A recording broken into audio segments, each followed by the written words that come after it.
guys. This is awesome. Thank you. Good afternoon, brothers and sisters, ladies and gentlemen. For those who don't know me, I'm Eduardo Marquez. A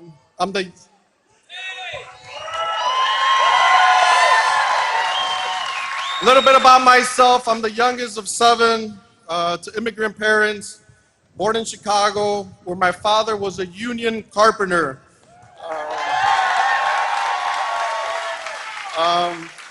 That's where I was introduced to construction and hard work.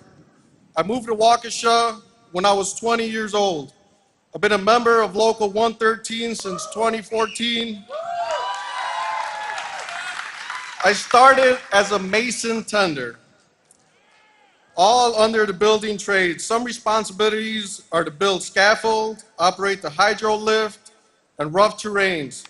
All of this I was trained and certified in our Union Training Center in DeForest, Wisconsin.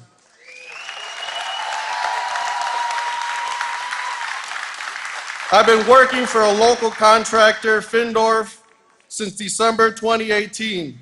They made me a foreman and offered me additional training, supervisor training program. This year, I'm proud to say I began to run jobs for Findorf as a project superintendent.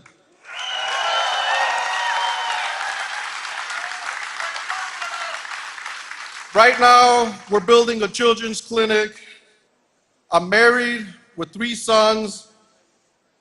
Thanks to the union wages and benefits, my wife was able to be a stay-at-home mother for 6 years to raise our boys.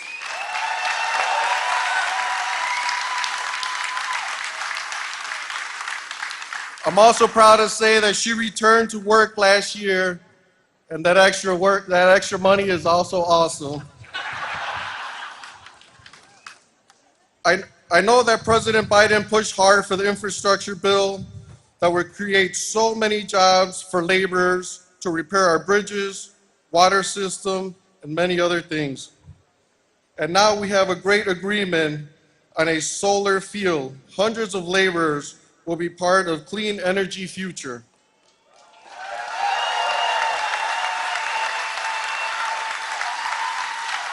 I'm so proud and honored to stand here today and say thank you, President Biden, for looking out for workers and our families. Ladies and gentlemen, President Joe Biden.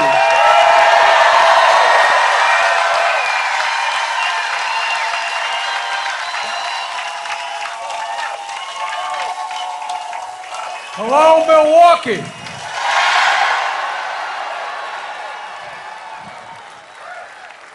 My name is Joe Biden. I am Jill Biden's husband. And I want to start by saying any child under 12 years of age deserves a little extra ice cream or something for doing this. This has got to be the most boring thing in the world for you, honey. But we're going to work something out for you, I promise. Folks, if you have a seat, don't hesitate to take them. Well, thank you, man.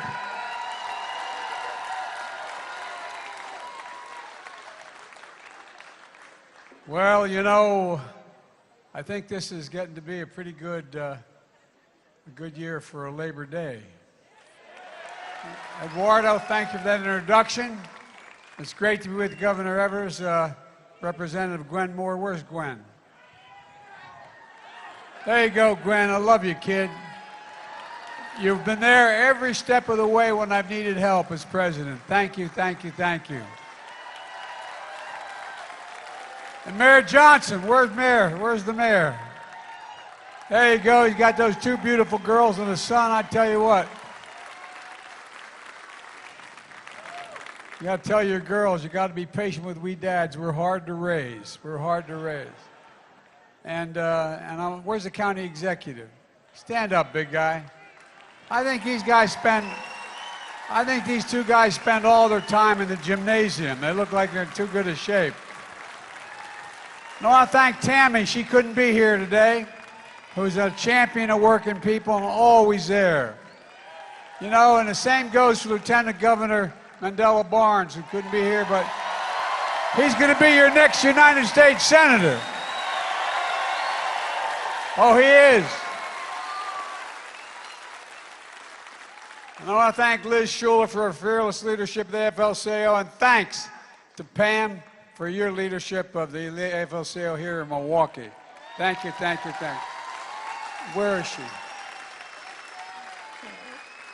Back here. Okay, there you are, Pam. Okay, I wonder where everybody's sitting.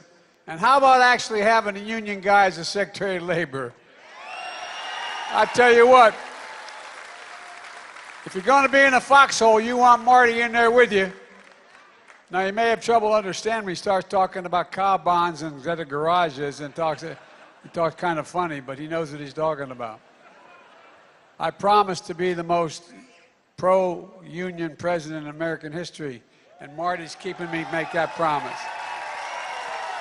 And by the way, the reason for that, I've had this conversation with the Business Roundtable and all the major chambers of commerce, it's not just that I think that it's important that people get a shot. But look, the reason why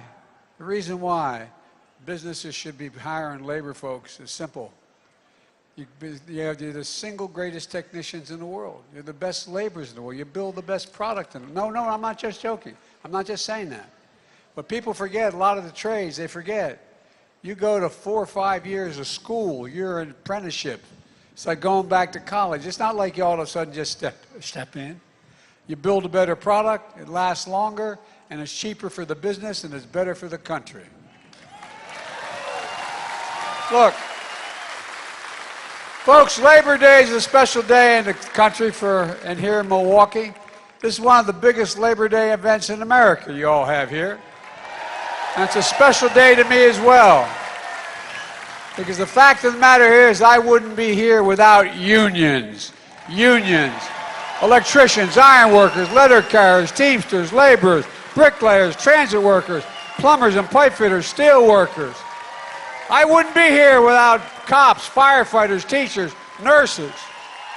I wouldn't be here without painters, pilots, auto workers, custodians, carpenters, grocery store workers, steel metal workers, and so many others. That's not a joke. That's not a joke. I got elected when I was 29 years old with the United States Senate and with a state that had recently been right to work. You know why? Because union labor endorsed me and fought for me. So the bad news for you all is I'm here because of you. Look, the middle class built America. Everybody knows that.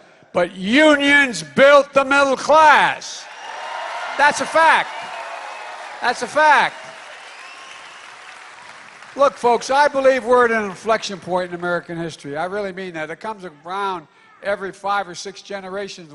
Inflection where one of those moments where everything's changing. Everything's changing. And we're going to have to ask whether we want to be a country that moves forward or backwards. We're going to build a future, or we're going to obsess about the past. I've said many times, we're the only country in the world that's come out of every crisis we ever faced stronger than we went in it. No other nation has done that. And we do it because we've been a nation of unity, of hope, of optimism.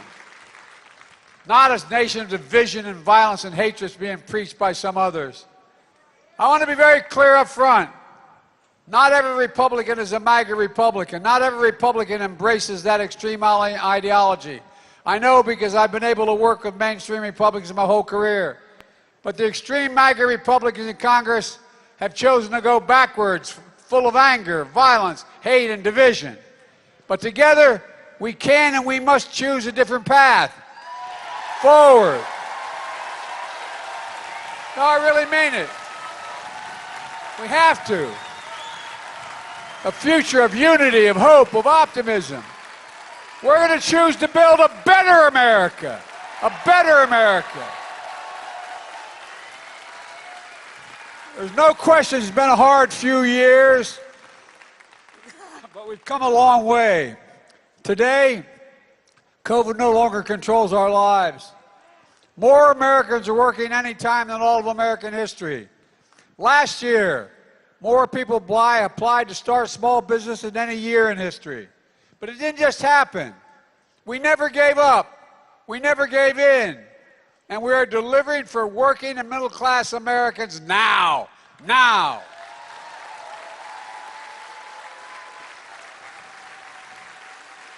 Nearly 10 million new jobs, more jobs than ever been created at this point in any presidency in history. Wages are up.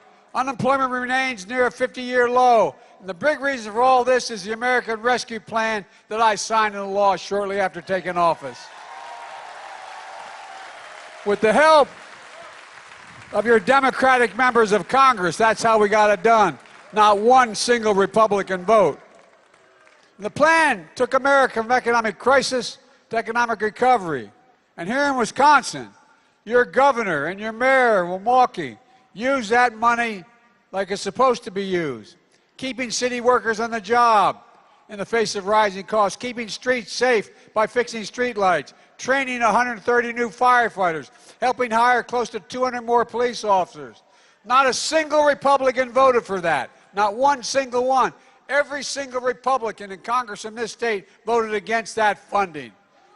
So let me remind you, no, I really mean it. Let me remind you, what else is in that American Rescue Plan? A thing called the Butch-Lewis Act. Now look, for too long, most Americans don't know what that means. Those of you who have been driving trucks from factories to stores, bagging our groceries, building our buildings, bridges, roads, so much more. And with each paycheck you earn, the employees put money into that pension plan. But some companies didn't set aside enough money to pay for those plans. And as a result, hundreds of pensions, 2 to 3 million workers and retirees were going insolvent. Millions of retirees are at risk of losing their retirement security through no fault of your own. So with the American Rescue Plan, we passed the Butch-Lewis Act to protect pensions all of you work so damn hard for. Pensions you sacrificed for. In retirement, it'd be a little like losing your Social Security and your Medicare. It's one of the most significant achievements union workers and retirees, for union worker retirees, in over 50 years. And I'll say it again, not a single Republican congressman voted to protect your pensions. Not one. And by the way, I know a lot of them wanted to vote for it. They're afraid of losing primaries in this new Republican Party. They also passed once-in-a-generation investment in our nation's roads, highways, bridges, railroads, ports, water systems, high-speed internet. Folks, your governor's already repaired over 5,000 miles, 1,500 bridges in Wisconsin alone. Just a start. We will, when this is over, have the best infrastructure, not a joke, in the entire world. The single best in the world. And that means jobs. No, that means jobs. That means we continue to lead the world. You can't do it without the best ports. You can't do it without the best airports. You can't do it. I'm not going to go on, but the point is, you can't do it. Right here in Milwaukee, it's estimated 40% of the homes still have lead service water, lead pipes for their water. Because of the infrastructure law, this city is receiving millions of dollars to replace those lead pipes, to make sure families have safe drinking water. Your child shouldn't have to worry about turning on the faucet or going to school, going to the water fountain, and worried about any kind of lead in the water. Look, it's the biggest investment in America since President Eisenhower's Interstate Highway Act. And we made sure the infrastructure law included significant labor protections. For example, the majority of the funds in the law are subject to Davis-Bacon. And it's not just because I wanted to help unions. It's simple. You're the best in the world. That's not hyperbole. No, it's not a joke. You really genuinely are. You just don't decide you want to be a pipe fitter or an electrician. It takes you 4 to 5 years of hard work, apprenticeships. It's like going to college. You're the best trained workers in the world, and you deserve to be treated that way. And by the way, those of you who know me, no one ever doubts I mean what I say. The problem is I sometimes say all that I mean. I've made the same comments to the Business Roundtable, to the Chamber of Commerce. They understand it. They don't want to pay it. They understand it, though, because it's true. I also signed the Chip and Science Act, a groundbreaking law. We'll once again manufacture semiconductor chips that power every day, everything, our smartphones, dishwashers, automobiles, national security stuff, right here in America. Guess what? We invented it here. We invented it here in America.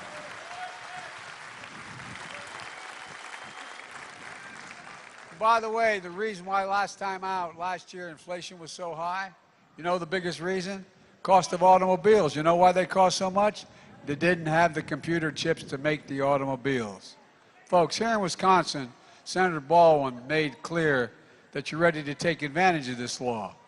With world-class universities and a workforce that knows how to manufacture projects here in Wisconsin.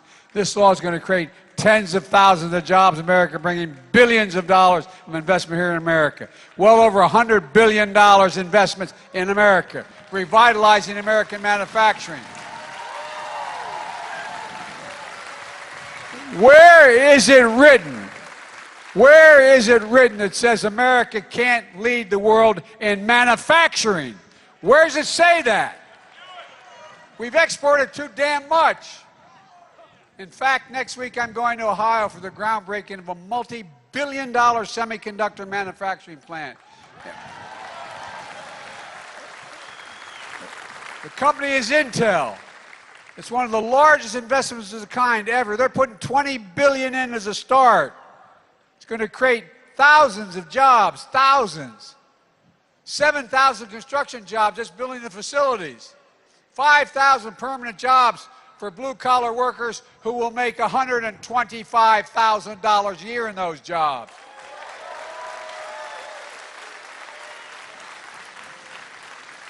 And by the way, if you take a look, manufacturers all over the world are coming to the United States, from Korea, from Japan, from all over the world. Why?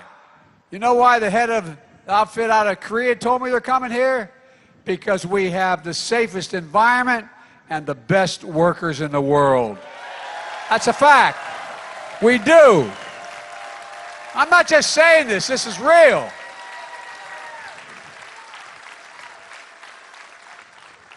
Look, folks, it means we're going to build the future in America, with American workers, in American factories, using American-made products. Look, something most people don't know, but you guys out there in this audience know. 15% of our military veterans become union workers when they leave the military. 15%. How many veterans out there? Holler out. You got it. In my State of the Union address, I put forward what I call a unity agenda, including taking care of our veterans. Look, we have a lot of responsibilities, but only one sacred responsibility, not a joke. And I mean this from the bottom of my heart, and I've said it from the first day I entered politics. We have an obligation to equip those we send into harm's way and care for them and their families when they come home, both their families. Especially our veterans have been exposed to toxic burn pits like my son, those pits the size of football fields, 8, 9, 10 feet deep in Afghanistan and Iraq. I was in and out of those countries over 35 times in the middle of these wars as vice president. That incinerate wastes of war, tires, poisons, chemicals, jet fuel, so much more. A lot of people like my son had their hooch just probably 300, 500 yards from those pits. You could smell it, you could inhale it. Well, guess what? These poisonous fumes which came, people came home with headaches, numbness, dizziness, cancer. I just signed what's called the PACT Act to take care of these veterans who need medical assistance and to provide for their families when they are gone.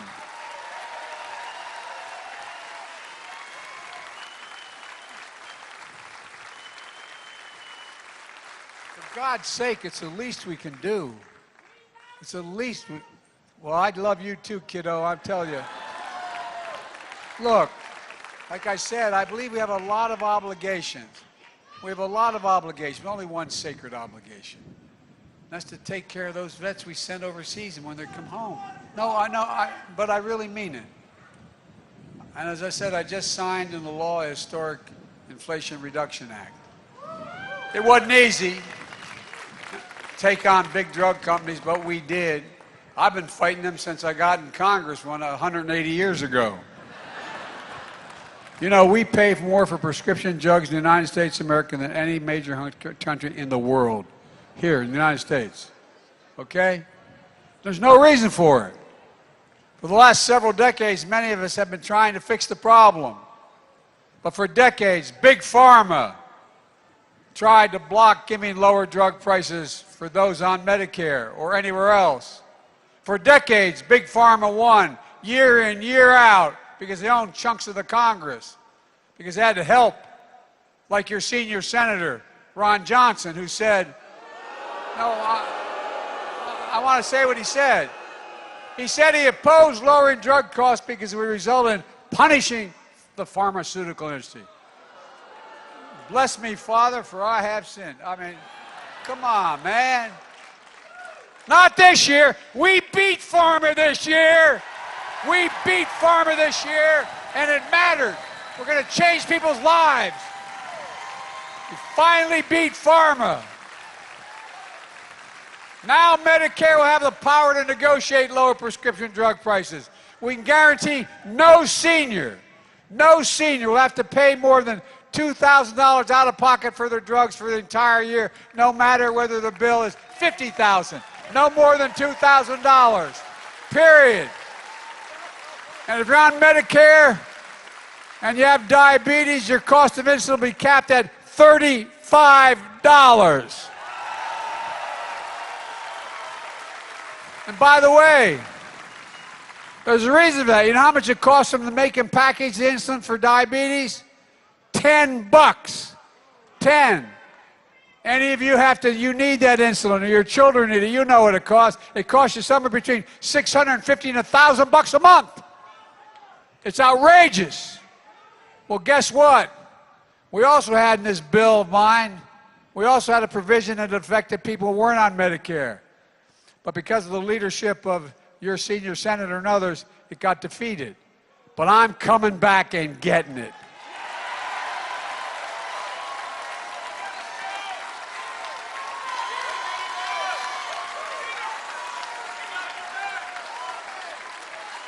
Imagine, think about this. Imagine being a mom or a dad. I mean this from the bottom of my heart. Imagine being a mom or dad with a kid with type 2 diabetes, knowing you need that insulin, and you don't have the insurance. You can't pay for it. I'm not joking. Think about it. Think about how it'd rip your heart out. It's wrong. It's simply wrong, and we're going to end it. It costs $10 and you can make 35 if you want. That's it.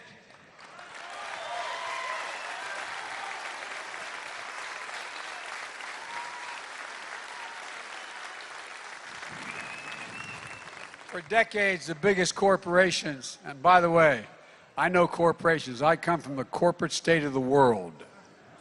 More corporations are incorporated in Delaware than every other nation, every other state in the country combined, okay? So I can write a doctorate on corporations.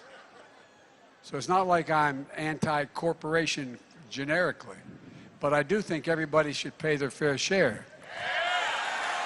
And by the way, look, for decades the biggest corporations, the wealthiest Americans have fought to block a fair tax code. Republicans passed a $2 trillion tax cut, mainly benefiting the wealthiest corporations under the Trump administration.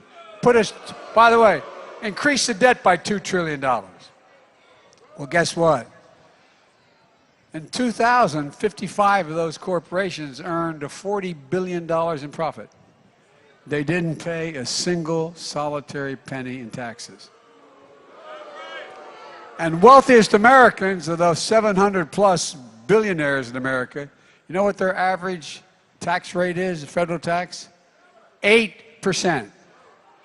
They pay more taxes than any one of you, fewer taxes than any one of you pay. It's not right. No, I mean, it's just outrageous. Well, guess what? Guess what? I wasn't able to take care, anyway. If you're a cop, a teacher, firefighter, steel worker, a miner, you pay double that federal tax. It's just wrong. But this year, the American people won. Now big corporations have to pay at least a minimum tax of 15%, at least.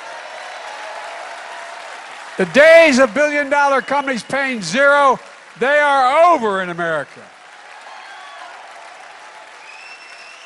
And they know they can afford it.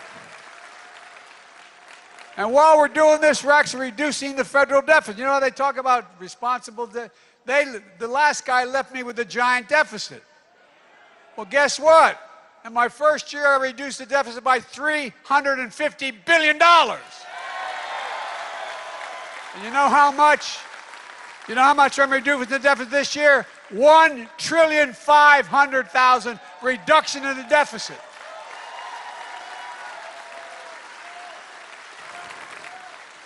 And by the way, just by dealing with allowing Medicare to negotiate drug prices, it means Medicare doesn't have to pay out that many tax dollars to buy them.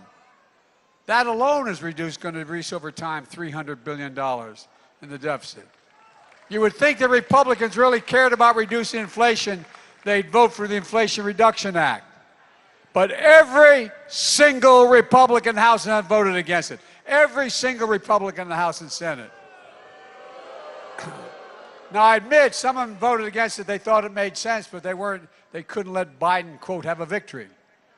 It's not my victory. It's the American people's victory.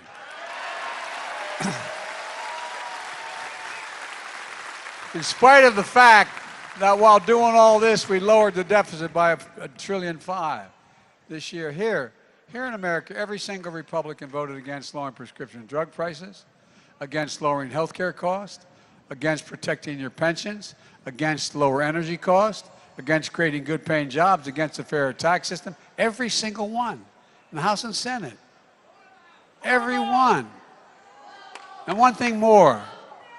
When Franklin D. Roosevelt signed the National Labor Relations Act, when it passed in the 30s, he didn't say it was okay to be a union. He said in the act it says we should encourage unions. Encourage. Well, I'm encouraging unions. That's what I've been doing from day one. It includes for public service sector workers in Wisconsin as well. Today, support for unions in this country is higher than it's been in nearly 60 years. Think about this. You guys know the numbers. Unions have more support today in America in public opinion than any time in 60 years. It's a key way to building the economy, to grow us from the bottom up and the middle out. I'm so sick and tired of trickle-down economics. I come from a family where my dad worked hard. He worked like hell. We lived a decent middle-class life. We lived in a 3-bedroom split-level home in a development that was, the area was growing, with 4 kids and a grandpa. I sometimes wonder, anyway, I wonder, it was great for us, but those walls are thin. But all kidding aside, we did fine, no complaints. We did fine. But here's the point. The biggest contrast from what MAGA Republicans, the extreme right, the Trumpies, they want to go to Congress. These MAGA Republicans in Congress are coming for your Social Security as well. Now, by the way, as I said, you might think I'm making some of this stuff up. It's so outrageous. But here's the deal, guys. The Republicans, read the Republican campaign plan, the Senate campaign they put out this year. Go online and read it. Senator Rick Scott of Florida heads that campaign committee. It's all in black and white. I'm not making it up. You can go online and read it.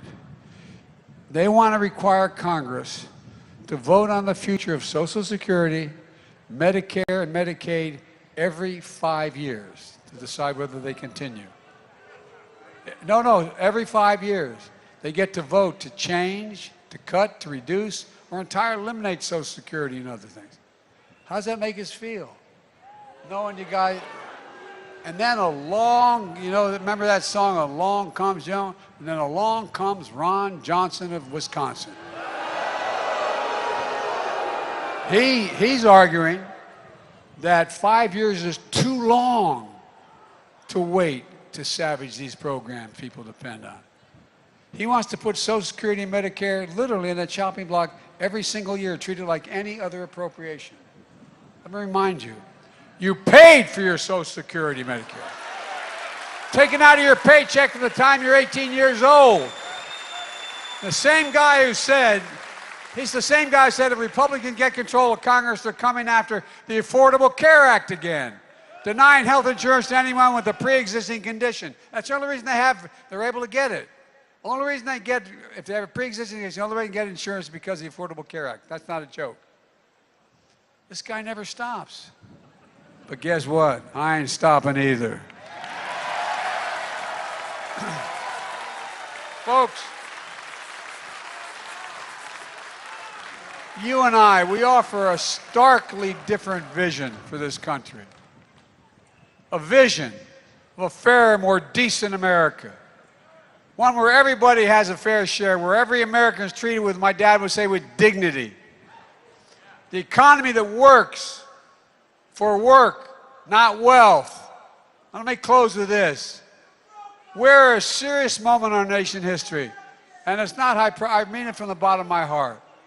As I said last week, we remain in the battle for the soul of America. By the way, all right, God love you. Let him go.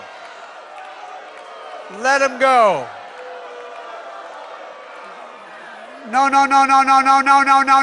don't let him go. Look, everybody's entitled to be an idiot. No, everybody's entitled. Okay? Look. Extreme MAGA Republicans don't just threaten our personal rights and our economic security, they embrace political violence.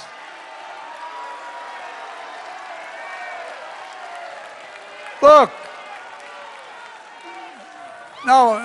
the reason, I'm not talking all Republicans, I'm talking about these extreme MAGA Republicans. Think about it. Think about it. The definition of democracy is you accept the will of the people when the votes are honestly counted. These guys don't do it.